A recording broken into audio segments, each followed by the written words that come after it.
L'Islande attire par ses paysages légendaires et l'ampleur de ses espaces naturels qui concourent à une forte image environnementale, peut-être un peu surestimée.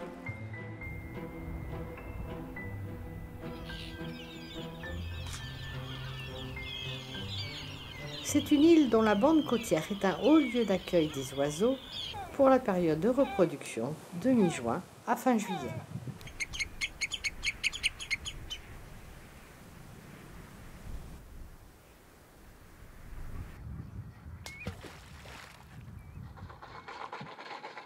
L'agriculture bat son plein en cette période estivale. L'enneigement, 8 à 9 mois de l'année, exclut céréales et maraîchage. Seulement 20% du territoire sont exploités et dévolus à la culture fourragère, indispensable pour nourrir les nombreux moutons qui, passé l'été, sont rassemblés en bergerie.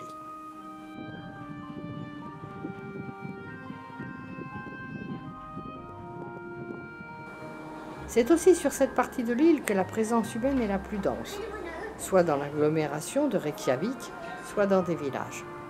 Mais le plus souvent, les Islandais construisent en pleine nature. Quand quelques constructions ancestrales se fondaient dans l'environnement, l'éparpillement des édifications récentes transforme progressivement le paysage.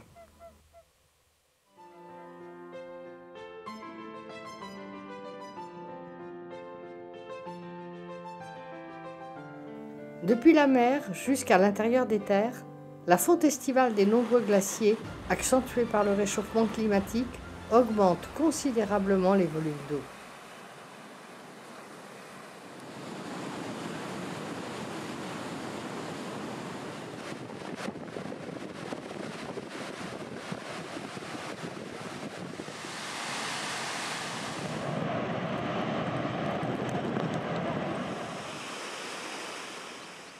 Un peu plus à l'intérieur des terres, le climat plus rude limite la végétation à une toundra dont les couleurs varient au gré des altitudes et des saisons et qui laisse la roche à nu dès que les pentes ne retiennent plus les terres.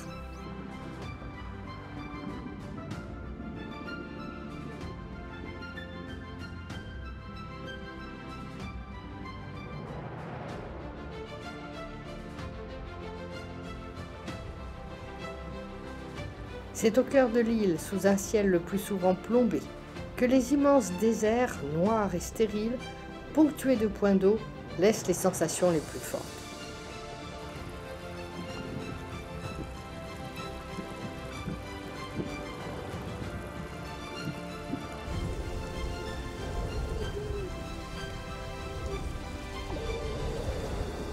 L'Islande s'inscrit dans les principes du libre accès à la nature, spécifiques aux pays d'Europe du Nord.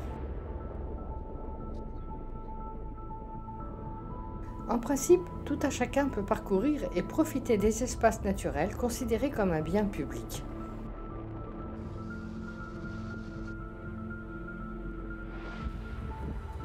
Il est donc surprenant de voir un peu partout des kilomètres de clôtures sans nécessité agricole probante et qui ne ménagent que rarement les accès aux piétons.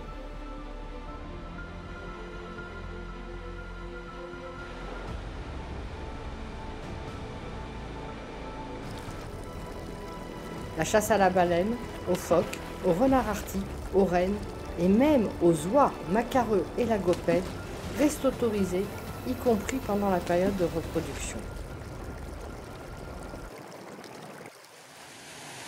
L'image virtueuse de l'Islande tient au fait que, dotée d'un très grand potentiel géothermique et hydraulique, elle affiche 99% de l'énergie produite, décarbonée et renouvelable. Cette énergie peu coûteuse et abondante a généré une politique d'accueil des entreprises les plus consommatrices d'énergie, comme la production d'aluminium et les data centers. Certes, seulement 20% de l'énergie consommée provient du pétrole, mais les Islandais en consomment beaucoup pour les déplacements, dont une grande partie se fait par avion, une importante flotte de bateaux de pêche industriels, l'importation de presque la totalité des produits de consommation courante. Cette forte consommation, ramenée au faible nombre d'habitants, fait des Islandais de gros émetteurs européens de CO2 par tête d'habitant. Mais c'est la gestion des déchets qui laisse le plus perplexe. très peu de tri sélectif. Certains déchets peu encombrants et valorisables sont exportés. Et les autres sont soit enfouis, soit pour les plus gros, laissés sur place sans protection.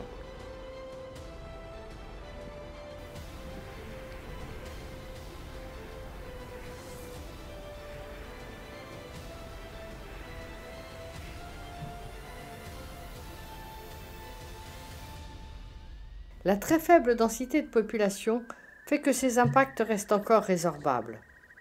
De plus, depuis une vingtaine d'années, les Islandais étendent les réserves naturelles, investissent dans la recherche en captation de carbone et dans les véhicules à hydrogène, favorisent la production de fruits et légumes, limitent les quotas de pêche. Espérons que tout cela soit efficace pour conserver le paysage et l'environnement exceptionnel de l'Islande.